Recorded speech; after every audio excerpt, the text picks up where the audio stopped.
नमस्कार साथियों, स्वागत है आप सभी का अंकित इंस्पायर्स इंडिया पर। मैं हूं अंकित अवस्थी। आप हैं मेरे साथ में ट्विटर पर छिड़ी एक ऐसी बहस पर चर्चा करने के लिए, जो बहस निश्चित ही राजनीति के गलियारों से निकली है, राजनीति के गलियारों में ही जाती है।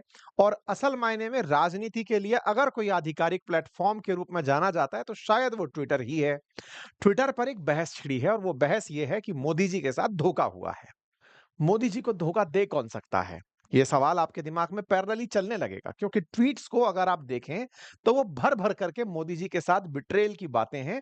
मोदी जी के साथ धोखा, मोदी जी के साथ धोखा, और ये सारे बड़े हैंडल्स हैं, यानी जिनके पास में मास में फॉलोइंग्स है, और ये सामान्यतया अगर राजनीति की भाषा में कहा जाए तो राइट विंग से काफ़ी ज़्यादा इन्फ्लुएंस्ड हैंडल्स हैं। ऐसे में इन हैंडल्स पर ये वाली बात निकल कर आना कि मोदी जी के साथ धोखा हुआ है, ये एक तरह का नैरेटिव वॉर सा दिखता है कि ये कहा गया हो किसी को कि ये बात सबके सामने ले जाकर ला दो कि मोदी जी के साथ धोखा हुआ है। तो आपको भी दिमाग में आएगा तो सही कि अचानक ट्विटर पर, क्योंकि असल में ट्विटर में जो चंद जानकारी है वो राजनीति से छन छना करके पहुंच रही होती है, जब कहीं कहीं वो हैंडल्स निकल कर आते हैं जिन्हें कई माननीय लोग फॉलो करते हैं। तो बड़ा सवाल ये आता है कि आफ्टर ऑल ऐसा हुआ क्या है? मोदी जी के साथ धोखे में काउंट किसे किया जा रहा है? आपको घटना याद दिला दी जाए तो आपको इसको बेहतर होगा रिकॉग्नाइज करके चलना। आपको याद होगा कि जब ऑपरेशन सिंदूर हुआ, भारत पर आतंकी हमला 22 अप्रैल के बाद और मई के अंदर हुआ ऑपरेशन सिंदूर, प्रधानमंत्री नरेंद्र मोदी ऑपरेशन सिंदूर तक एक बहुत ही जबरदस्त रॉकिंग इमेज के साथ आगे बढ़ रहे थे। प्रधानमंत्री मोदी की इमेज को देखकर ऐसा लग रहा था इन्होंने अब तक जो कहा वो किया है।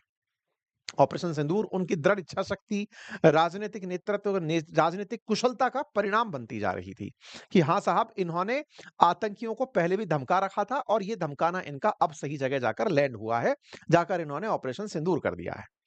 लेकिन ऑपरेशन सिंदूर के तुरंत बाद के जो हालात थे, वो भारत को और विशेष रूप से प्रधानमंत्री मोदी की इमेज को और विदेश नीति को बहुत बड़ा नुकसान पहुंचाए। क्या आप सभी जानते हैं कि इसके तुरंत बाद ऑपरेशन सिंदूर के सीज फायर की खबर आई, और उस सीज फायर में एक व्यक्ति निकल कर आया, डोनाल्ड ट्रंप, जिसने कहा कि यह काम मैंने कराया। अपोजिशन ने इस बात पर खूब ज्यादा सरकार को पूछा कि सर, अगर आप लोगों ने सीज फायर ट्रंप के कहने पर किया है तो कह क्यों नहीं देते कि हमारी विदेश नीति स्वतंत्र नहीं है। बस उस दिन का दिन है जब से ट्रंप ने यह बात बोली, अपोजिशन के सवाल उठने लगे, प्रधानमंत्री नरेंद्र मोदी की इमेज पर क्वेश्चन खड़े होने लगे कि जो व्यक्ति आतंकियों के बारे में ये कहते थे कि मैं घर में घुसकर मारकर आया हूं, वो ट्रंप के 15-20 बार ये कहने पर भी कि ये सीज फायर मैंने कराया, कुछ बोलते क्यों नहीं है। तो बड़ा सवाल तब ये बन रहा था कि पीएम मोदी को रोक कौन रहा है बोलने से। अब आपके दिमाग में दो तीन प्रश्न आएंगे कि प्रधानमंत्री नरेंद्र मोदी को रोक कौन सकता है। तो देखिए, ऑब्वियस सी बात है कि प्रधानमंत्री हैं तो प्रधानमंत्री की कैबिनेट है, कैबिनेट में उनके करीबी मंत्री हैं, और प्रधानमंत्री की विचारधारा से सहमति रखने वाले कुछ लोग भी हो सकते हैं जो प्रधानमंत्री को ऐसा करने से रोक रहे थे। तो प्रधानमंत्री की ऑपरेशन सिंदूर से लेकर के अब तक जो इमेज है, उसके ग्राफ में निरंतर एक गिरावट देखी गई। ये देखा गया कि ऑपरेशन सिंदूर में चमक कर निकले नरेंद्र मोदी धीरे-धीरे ट्रंप के हर बयान से अपनी इमेज को खोते जा रहे थे। जिस प्रधानमंत्री ने अपनी इमेज, अपनी दृढ़ता, अपनी दृढ़ इच्छा शक्ति, राजनीतिक कुशलता और नेतृत्व के रूप में बनाई थी, वो धीरे-धीरे फेड हो रही थी। अपोजिशन को यहां पर सवाल पूछने के अलावा कोई काम नहीं था। लेकिन कहीं ना कहीं प्रधानमंत्री इन तमाम चीजों के बावजूद चुप थे। तो इन्हीं चुप्पियों पर अब ट्विटर पर बम्बार्डमेंट हुआ है कि प्रधानमंत्री को जिन्होंने चुप कराया था, असल में वो प्रधानमंत्री को धोखा दे रहे थे। अब आपके दिमाग में नाम दौड़ने लगेंगे कि वो कौन आ गया जो प्रधानमंत्री को चुप करा सकता है। और ये बात तब ज्यादा निकल कर आई जैसे ही प्रधानमंत्री ने मुंह खोला, तत्काल प्रभाव से हमारे ऊपर अमेरिकी प्रतिबंध आ गए। अमेरिकी प्रतिबंध ये कहते हुए आए कि आप रूस से तेल खरीदते हैं। तेल की जब चर्चा आती है तो दिमाग में सवाल आता है, अमेरिका का बयान आता है जिसमें अमेरिका के वाणिज्य मंत्री ये कहते हुए पाए जाते हैं, ट्रेजरी के जो यूएस ट्रेजरी सेक्रेटरी हैं वो कहते हुए पाए जाते हैं कि भारत में कुछ अमीर घराने हमसे व्यापार करके पैसे कमा रहे थे, तेल के व्यापार से लाभ कमा रहे थे। जब घरानों की बात आती है, व्यापारिक घरानों की बात आती है, तो नाम निकल करके बड़े भैया का आता है, अंबानी का आता है। मैं ऐसा क्यों कह रहा हूं?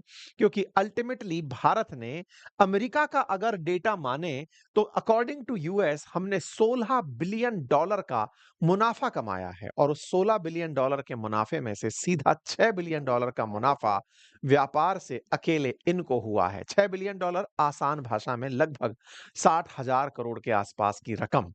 इतनी रकम का लाभ अंबानी को हुआ था इस तरह के व्यापार से, जिसमें रूस से तेल खरीदना और अमेरिका को बेचना।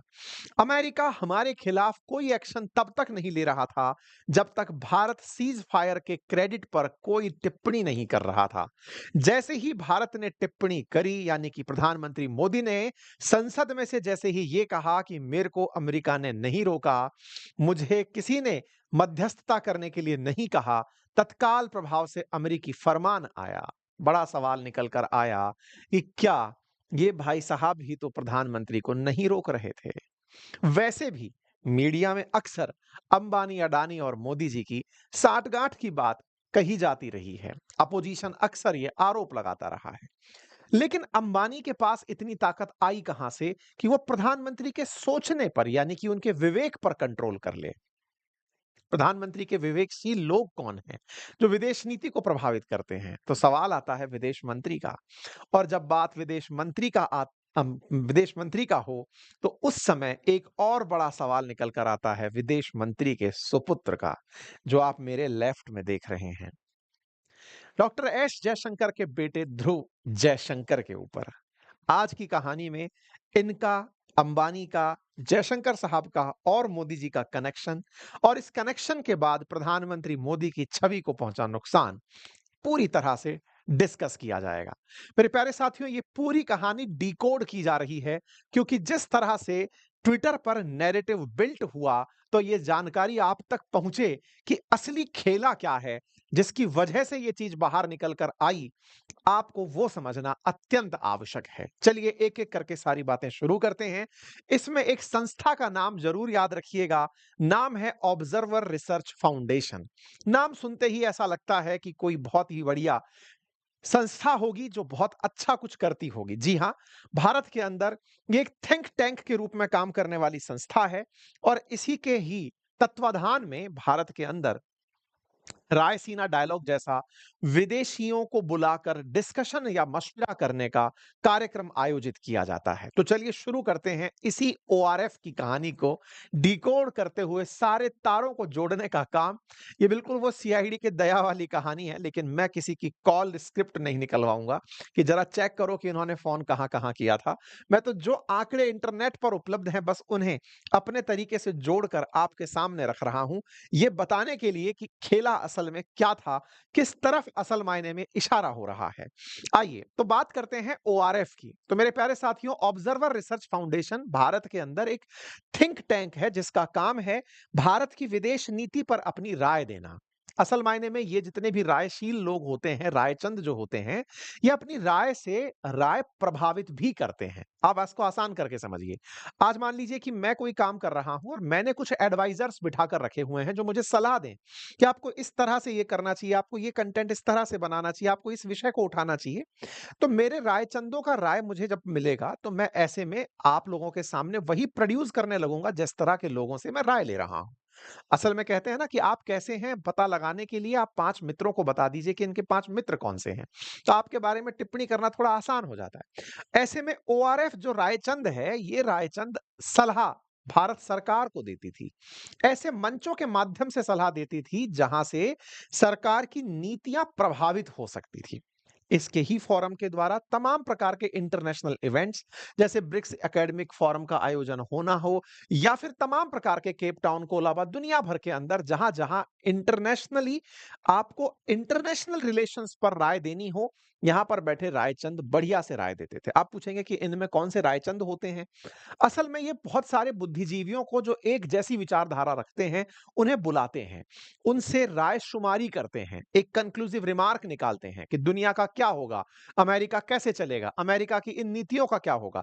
भारत का भविष्य क्या होगा? भारत की आर्थिक नीति कैसी होगी? भारत को सार्क देशों को कैसे देखना चाहिए? बिम्स्टेक को, ब्रिक्स को, एससीओ को भारत को कैसे देखना चाहिए?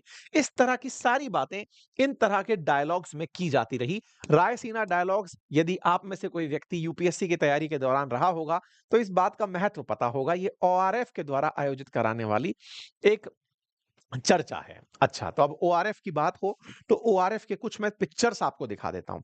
आप यहाँ पर प्रधानमंत्री और प्रधानमंत्री के साथ खड़े हुए कुछ डिग्निटरीज़ को यहाँ देख रहे हैं। ये इसी साल हुआ ओआरएफ का मिनिस्ट्री ऑफ एक्सटर्नल अफेयर की मदद से हुआ रायसीना डायलॉग का एक तस्वीर है। यानी कि रायसीना डायलॉग के अंदर स्पॉन्सर बनकर के ओआरएफ यहाँ पर खड़ा हुआ है। यहाँ पर प्रधानमंत्री मोदी, अमेरिका की तरफ से तमाम प्रकार के प्रतिनिधि आपको यहां पर दिखाई दे रहे हैं। यहां पर नरेंद्र मोदी, क्रिस्टोफर लक्सॉन, ये न्यूजीलैंड के प्राइम मिनिस्टर यहां दिखाई दे रहे हैं। इटली की प्राइम मिनिस्टर यहां दिखाई दे रही हैं। ओआरएफ के द्वारा आयोजित किए गए रायसीना डायलॉग्स में आपको कुछ बड़े नेता दिखाई दे रहे हैं। लाइक माइंडेड लोगों का जमावड़ा है, विदेश नीति के ऊपर चर्चा करने का प्रयास है। अब सर इतना माहौल ओआरएफ पर क्यों हो रहा है? चलिए तो थोड़ा आगे चलते हैं। ओआरएफ के जब डिटेलिंग में जाएंगे तो आपको कुछ लोग मिलेंगे। उनमें से एक का नाम है जैसे सुजॉय जोशी जो कि चेयरमैन बताए जाते हैं। प्रेसिडेंट हैं समीर शरण। अब आप पूछेंगे इससे क्या निकलता है? क्या कहना चाहते हो? कहना क्या चाहते हैं तो थोड़ा और आगे चलते हैं। रायसीना डायलॉग को आयोजित कराने वाला या भारत की विदेश नीति को प्रभावित करने वाली जो भी घटनाएं हैं, थिंक टैंक जो हैं, उनको आयोजित कराने वाला जो ओआरएफ है, उस ओआरएफ के अंदर प्रेसिडेंट हैं, चेयरमैन हैं, इन लोगों को एक बार ढंग से देख लें और इनके साथ-साथ ये भी देख लें कि इनके ग्लोबल एडवाइजरी में कौन-कौन लोग हैं। आप एक बार में इन्हें भले ही याद ना रख पाएँ, मैं एक-एक करके ज़रूरत भर के लोगों तक आप तक पहुँचा दूँगा। ये कुछ तस्वीरें हैं जिन्हें आप ढंग से रियलाइज़ करिए कि ये लोग कुछ ना कुछ तो हैं ही। इनमें से कुछ लोगों की तस्वीरें जैसे ललित भसीन को अगर आप देख रहे हैं तो आप शायद उन्हें अंबानी के पड़ोस में बैठा देख लें। ये वकील साहब हैं अंबानी के। खैर इस बात को निकल जाने देते हैं, थोड़ा और आगे चलते हैं। आगे चलते हैं तो कुछ और चेहरे दिखाई देते हैं जो ट्रस्टी में हैं, यानी कि ओआरएफ को पैसा देने वाले लोगों में हैं। उनमें आपको सुजॉय, जगन्नाथ कुमार, अन्ना टंडन यहाँ पे ये तमाम लोग दिखाई देते हैं। ट्रस्टी ही पैसा देते हैं किसी फाउंडेशन को। जब इन ट्रस्टियों के बारे में डिकोडिंग की जाती है तो कुछ जानकारी निकल कर आती है। जगन्नाथ कुमार नाम के ट्रस्टी दिखाई देते हैं। जगन्नाथ कुमार के बारे में जानकारी निकलती है कि ये रिलायंस फाउंडेशन के सीईओ हैं। क्या कहना चाह रहे हो? तार तो अब तक आप जोड़ ही चुके होंगे। सीआईडी, सीबी की तरह आप भी काम कर ही रहे होंगे। जिया मोदी यहाँ पर ट्रस्टी के रूप में दिखाई देती हैं जो रिलायंस इंडस्ट्री लिमिटेड के साथ लगातार जुड़ी रही हैं। बी श्रीनिवासन आपको यहाँ पर दिखाई देते हैं जो चीफ ऑफ स्टाफ हैं, ग्रुप प्रेसिडेंट हैं रिलायंस इंडस्ट्रीज लिमिटेड के। आप कहेंगे इससे क्या फ़र्क पड़ता है? 2 लोग अगर आपको वहाँ दिखाई दे भी गए, तो चलिए प्रेसिडेंट तक चल लेते हैं। समीर शरण जो कि इस समय ऑर्गेनाइज़ेशन ये ओआरएफ के जो प्रेसिडेंट हैं, वो रिलायंस के पूर्व कर्मचारी हैं। इससे भी क्या पता चलता है? चलिए कोई बात नहीं, थोड़ा आगे चल लेते हैं। आगे चलते हैं तो जानकारी कुछ यों निकल कर आती है कि वर्ष 2009 तक इस ओआरएफ को यानी कि ऑब्जर्वर रिसर्च फाउंडेशन को जो फंडिंग दी जाती थी उसका 95% पैसा केवल रिलायंस द्वारा दिया जाता था। आज भी 65% पैसा ओआरएफ को रिलायंस के द्वारा दिया जाता है। आसान कर दूं, ये कुल मिलाकर के रिलायंस द्वारा फंडेड एक रिसर्च फाउंडेशन है। आप कहेंगे इससे क्या फर्क पड़ रहा है? टाटा भी कुछ तो चलाता ही है। ऐसे ही कोई ना कोई और कंपनी भी कोई ना कोई तो चीज़ चलाएगी ना। थिंक टैंक चलाने में क्या होता है? थिंक टैंक का अर्थ है आपके सोचने का सलाहकार मंडल बना देना। आपकी सोच को बाँध देना कि आपको यही सोचना है। ये सोचना और बाँधना किस तरह से जुड़ रहा है, समझ नहीं आ रहा है। प्रधानमंत्री मोदी ना जाने कितने प्रकार के मंचों पर दिखाई देते हैं। तो चलिए थोड़ा और आगे लेकर चलते हैं। अब मैं आपको लेकर चलता हूँ एक ऐसे चेहरे की तरफ जिस चेहरे से काफ़ी सारे सवाल उतर कर आते हैं। ये चेहरा शायद अभी ना पहचाने, लेकिन अब सरनेम से पहचान लें। नाम है इनका ध्रुव जयशंकर। तो बोले इससे क्या फ़र्क पड़ गया? डॉक्टर एस जयशंकर के सुपुत्र हैं ये। इससे क्या फ़र्क पड़ गया? ये ओआरएफ फाउंडेशन में नौकरी करते हैं। ओआरएफ फाउंडेशन में क्या नौकरी करते हैं? ये ओआरएफ के अमेरिका में प्रतिनिधि हैं। यानी कि ओआरएफ रिसर्च फाउंडेशन अमेरिका से क्या थॉट लेगा या अमेरिका से क्या थॉट ओआरएफ तक आएगी, ये काम ध्रुव जयशंकर करते हैं। ध्रुव Jaishankar is a non-resident fellow at Lowy Institute and director of US initiative at Observer Research Foundation in New Delhi. Previously, he was fellow in foreign policy studies at Brookings India in New Delhi and Brookings Institute at Washington DC. इनके बारे में अगर आप जानकारी निकाल कर आते हैं तो पता चलता है कि आप काफी सारे न्यूज पत्र पत्रिकाओं में लेख भी लिखते हैं। ओआरएफ में इनकी नियुक्ति हेडलाइन कुछ यूं बनती है कि जयशंकर के बेटे ने ओआरएफ का हेड ऑफ यूएस इनिशिएटिव के पद पर ज्वाइन किया है। यह खबर पुरानी है लेकिन तार जब जुड़ेंगे तो दूर तक जाएंगे। खबर बनती है कि फॉरेन मिनिस्टर जयशंकर के बच्चे ने ओआरएफ वाशिंगटन ऑफिस को हेड किया है, वहां जाकर ज्वाइन किया है। ओआरएफ बोले तो रिलायंस, रिलायंस का ऑफिस अमेरिका में, उसे हेड कर रहे हैं हमारे विदेश मंत्री के सुपुत्र। अब इससे क्या तार निकलता है, चलिए और जोड़ते हैं। खबरों को रशिया यूक्रेन युद्ध तक लेकर चलते हैं, वही जहां से अमेरिका का ईगो क्लैश हुआ। अमेरिका के अंदर बैठे राष्ट्रपति ट्रंप चाहते थे कि वो इस युद्ध को रुकवाएं, लेकिन ये नहीं रुका। इस युद्ध के दौरान भारत ने खूब सारा तेल खरीदा। तेल खरीदना हमारी अपनी जरूरत थी। बकायदा एस जयशंकर साहब की विदेश नीति की तारीफ हुई कि भारत ने रूस से तेल खरीदा और ना केवल तेल खरीदा, दुनिया में तेल की कीमतों को स्थिर रखा। भारत की विदेश नीति की प्रशंसा इसलिए भी हुई कि हम बकायदा अमेरिका के साथ इन सब चीजों को कन्विंस करने में कामयाब हुए कि हम तेल इसलिए खरीदते हैं क्योंकि हमारे खरीदने से दुनिया में तेल की कीमतों के भाव नहीं बढ़ते और ये दुनिया के लिए हमारा एक बेहतरीन प्रयास है। रूस से सस्ता तेल खरीदना, क्रूड ऑयल खरीदना, उसे रिफाइन करके देश में उपयोग में लेना, देश में उपयोग में लेना तक तो ठीक था, लेकिन खबरें धीरे धीरे आने लगी कि ये तेल केवल देश में ही काम नहीं आ रहा है बल्कि देश से बाहर बिकने जा रहा है। जिस देश को सस्ते तेल से, तेल की कीमतों से राहत दी जा सकती थी, हमारे ही देश के बहुत सारे लोगों ने, इंडस्ट्रियलिस्ट लोगों ने, इवन सरकारी शह प्राप्त किए हुए उद्योगपतियों ने सस्ता तेल खरीदा, दुनिया को बेचना शुरू कर दिया। हमारे पास तेल सस्ता ना करके उससे लाभ कमाना शुरू कर दिया। भारत में कुछ कंपनियों ने, जिनमें से रिलायंस का नाम सबसे ऊपर है, इस पूरे काम को दुनिया की सबसे बड़ी रिफाइनरी जामनगर रिफाइनरी के द्वारा, प्राइवेट रिफाइनरी के द्वारा करवाना शुरू किया। रशिया के साथ तेल खरीदा, ये दुनिया को पता है। इंडिया ने लगभग 112 बिलियन यूरो का यूक्रेन वॉर से लेकर अब तक तेल खरीदा है। इस पूरे तेल खरीदने में भारत के विदेश मंत्री ने दुनिया भर में भारत के तेल खरीदने को सही ठहराया है और वो ये कहते हुए पाए गए कि मेरे पास बहुत से विकल्प हैं, मैं इसलिए तेल खरीदता हूं, और हम इस बात पर हमेशा गौरवान्वित होते रहे।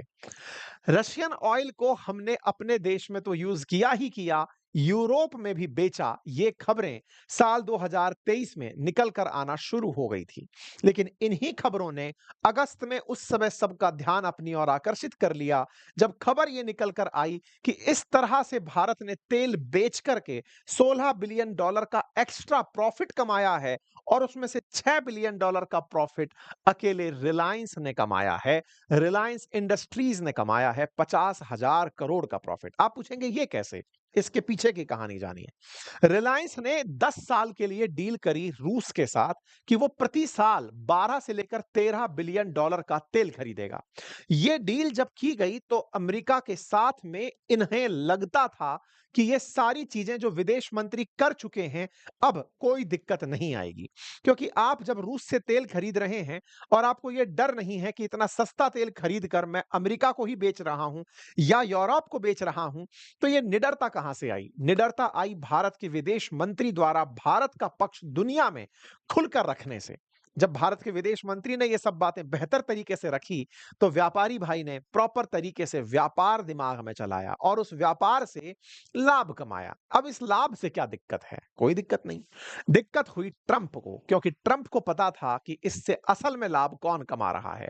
जब तक बाइडेन थे, जयशंकर साहब की विदेश नीति अमेरिका के साथ बहुत सही काम कर रही थी, लेकिन जैसे ही ट्रंप आए किसी को भी टेंशन नहीं थी, मोटा भाई जाकर के उनको सेट कर आए थे, बढ़िया से से पहुंचे थे।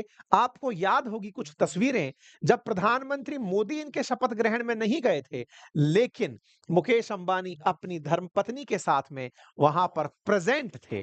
यानी कि इनके शपथ ग्रहण समारोह में, इनसे पहले के इवेंट में अंबानी परिवार वहां पर प्रेजेंट था। अंबानी परिवार अपने निजी संपर्क ट्रंप के साथ मेंटेन करते हुए तब भी दिखा, जब जब सीज फायर के बाद ट्रंप मिडिल ईस्ट की यात्रा पर आए थे, तब कतर में जाकर के अंबानी भाई साहब ट्रंप से मिलकर आए थे। हमारे देश का कोई प्रतिनिधि नहीं था। अकेले हमारी तरफ से, या हमारी तरफ से नहीं, निजी रूप से ट्रंप से मिलने आप यहां भी गए थे और आप शपथ ग्रहण में भी गए थे। तब लगा कि ये कुछ तो ऐसी सेटिंग बिठा रहे हैं ताकि भारत और अमेरिका के संबंध अच्छे रहें। लेकिन इनका आगे निकलकर जाना इन्हें समझ में आ रहा था। इन्हें समझ में आ रहा था कि बेटा, तुमको अगर मैं सही से हैंडल कर गया तो तुम जाकर संदेश दोगे विदेश विभाग को कि भारत को अमेरिका के साथ संबंध खराब नहीं करने चाहिए। हुआ भी यही।